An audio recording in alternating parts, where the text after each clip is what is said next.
एक बार एक गुरु और चेला भिक्षावृत्ति कर रहे थे गांव में। और क्या होता है कि धीरे धीरे शाम होने लगता है, तो वो लोग क्या करते हैं कि गांव के अंत के तरफ धीरे धीरे आगे बढ़ रहे थे। वहाँ पे वो देखते हैं गांव के एंड में एक खाली सा बंजर जमीन पड़ा था। बंजर तो था, बट वो जमीन इतना ज़्यादा सक्षम था, उसमें कोई भी आप पौधा बोलो, कोई भी बीज बोलो, उसमें इतना बढ़िया फसल देने की कैपेबिलिटी थी, इतनी ज़्यादा वो फर्टिलाइज थी वो लैंड, कि वो बहुत ज़्यादा सोने की फसल जिसको बोलते हैं वो दे सकती थी। पर वो ज़मीन बंजर की बंजर पड़ी थी। तो वो लोग ताजुब हो गए कि भाई इतनी बड़ी ज़मीन है फिर भी बंजर पड़ी है, जिसमें इतना ज़्यादा फर्टिलाइज पावर है कि ये कोई भी फसल को सोने में तब्दील कर सकती है। तो वो लोग थोड़ा सा ताजुब हो जाते हैं और आसपास देखते हैं, तो वहाँ पे उनको दिखती है एक छोटी सी कुड़िया वहाँ पे होती है। तो वो क्या करते हैं कि उस कुड़िया की तरफ जाते हैं और उस कुड़िया के तरफ जाके वहाँ पे पुकार लगाते हैं कि कोई है कि नहीं। तो उस कुड़िया के अंदर से एक बूढ़ा आदमी और एक उसकी वाइफ जो बूढ़ी थी वो बाहर आते हैं और वो साधु और उनके चेले को प्रणाम करते हैं। और वो लोग आपस में बात करते हैं। वो लोग बोलते हैं कि हम भिक्षावृत्ति कर रहे थे, अभी शाम हो गया है, तो हमें आज रात को यहाँ पे रहने का आप इजाज़त दीजिए। उनसे इजाज़त वो लेते हैं और उनके कुटिया पे वो रहते हैं। तभी वो गुरु और चेला उनको पूछते हैं कि आप अपना जीवन यापन करने के लिए आप क्या करते हैं, आप खाना कैसे खाते हैं, कैसे आप जीते हैं। तो वो दिखाते हैं उनके कुड़िया के पीछे एक भैंस बंधा हुआ था। वो बोलते हैं कि ये भैंस को देखिए, ये भैंस हमें खाना देती है, इसी की दूध को हम पी के हम लोग जी जाते हैं, अपना ज़िंदगी हम बिता देते हैं। और वो लोग समझ जाते हैं कि जी हाँ, ये एकमात्र साधन है उन बूढ़ा और बूढ़ी के लिए, ये भैंस उनका एकमात्र साधन है। जब रात को ये बूढ़ा बूढ़ी सो जाते हैं तो गुरु क्या बोलते हैं अपने चेला को कि तुम्हें आज एक काम करना पड़ेगा। तुम्हें क्या काम करना पड़ेगा? ये भैंस का तुम्हें हत्या करना पड़ेगा। वो चेला एकदम से शौक हो जाता है, गुरु क्या बोल रहे हैं, ये तो एकमात्र साधन है वो बूढ़ा बूढ़ी आदमी के लिए, और ये तो गो हत्या हो जाएगा, ये तो ब्रह्म हत्या हो जाएगा, ये मैं कैसे करूं। पर गुरु का आदेश तो आदेश था। गुरु बोले कि मेरा आदेश जो है तुम्हें वो पालन करना पड़ेगा। और बेचारा चेला वो क्या करेगा, वो भैंस को जबरदस्ती लेता है, अपने उसका रस्सी खोलता है और गुरु और चेला उसको लेते हैं एक पहाड़ी के ऊपर, और पहाड़ी की चोटी पे जाके उस भैंस को वो धकेल देते हैं और नीचे गिर के वो भैंस मर जाता है। और सुबह होते ही वो गुरु और चेला अपने रास्ते पे निकल जाते हैं, बूढ़ा और बूढ़ी उठने से पहले ही। तो दोनों अपने अपने रास्ते में निकल जाते हैं नेक्स्ट गांव में भिक्षावृत्ति करने के लिए। पर वो चेला को ये बात बहुत ज़्यादा खराब लगा और उसके अंदर एक गिल्ट रहा कि मैंने बहुत बड़ा गुनाह कर दिया। एक तो एक बूढ़ा और बूढ़ी आदमी जिनका एकमात्र साधन था उसको मैंने गवा दिया, उसका मैंने हत्या कर दिया, और दूसरी चीज़ है कि मैंने गो हत्या की।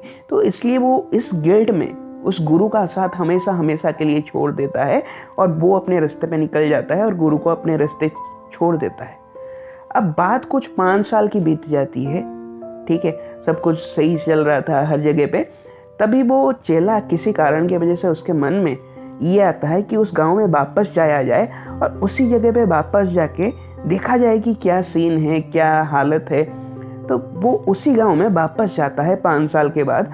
और जब उस जमीन के पास वो जाके पहुंचता है, वो देखता है कि जिस जमीन पर एक दिन एकदम से पूरा बंजर होके पड़ा था, कोई भी फसल नहीं था, सब कुछ खाली खाली था, आज उस जमीन पे इतने सारे पौधे हैं, इतने सारे फल हैं, इतने सारे सोने के फसल आज लहरा रहे हैं। और उसके बगल में जो कुटिया था वहाँ पे एक बहुत ही बड़ा बंगला है, उसके बाहर बहुत सारे कार्स खड़े हैं, ठीक है, एक बहुत ही रिच आदमी का वो घर लग रहा था। तो उसको ये लगता है कि शायद ये बूढ़ा और बूढ़ी आदमी उनका साधन हराने के बाद वो लोग इसको बेच के, ये जगह बेच के कहीं पे चले गए। तो वो उस बंगलों के बाहर जाता है और उसका कॉलिंग बेल बजाता है। और ताजुब की बात तो ये थी कि उसी बंगलों के अंदर से वही बूढ़ा और बूढ़ी आदमी, अभी उनका जो सेहत है वो बदल गया है, सुधर गया है, वो लोग अच्छे देख रहे हैं, वो अमीर हैं अभी, और वो बाहर आके उनको वो प्रणाम करते हैं, उनको वो पहचान जाते हैं। और फिर वो जब उनके साथ बैठते हैं और उनको पूछते हैं कि ये परिवर्तन कैसे हुआ, तो वो लोग बोलते हैं कि याद है आपको जब आप लोग हमारे घर में आए थे तब हमारा एकमात्र भैंस था और हम जब सुबह देखते हैं तो उसका मृत्यु हो चुका था। तो हम क्या करें, हमारा तो एकमात्र साधन था, तो हमें कुछ ना कुछ तो खाना था, कुछ ना कुछ तो उगाना था, कुछ ना कुछ खा के अपना जीवन यापन करना था। तो हमने सोचा कि इतना बड़ा बंजर जमीन पड़ा है तो इसमें कुछ फसल बोया जाए, कुछ बीज रोया जाए। तो उन्होंने क्या किया, वहाँ पे खेती करना शुरू किया और उस ज़मीन का इतना ज़्यादा फर्टिलाइज पावर था कि उन्होंने उनको इतना ज़्यादा खाना दिया, इतना ज़्यादा फसल दिया, उसको वो खुद भी खाए, गाँव को भी खिलाए और बाहर भी उसको एक्सपोर्ट करके इतना ज़्यादा पैसा कमाना शुरू कर दिए कि उनके पास आज बड़ी बड़ी कारें हैं, बड़ी घर है, सब कुछ आज उनके पास है। तो उस दिन उस चेले को गुरु का जो महत उद्देश्य था उसका पता चलता है। और वो महत उद्देश्य ये था कि जब तक दोस्त आपके लाइफ में कोई बैकअप रहेगा तब तक आप आगे बढ़ने की कोशिश नहीं करोगे, हमेशा पीछे देखोगे।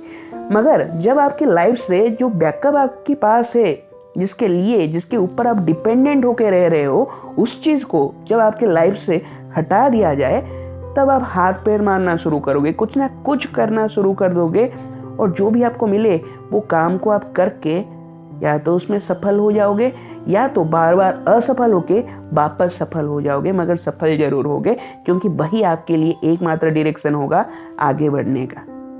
तो दोस्त अपनी लाइफ से सारे बैकअप को हटा दीजिए और लाइफ में आगे बढ़ते रहिए, क्योंकि सफलता आपके लिए इंतजार कर रही है।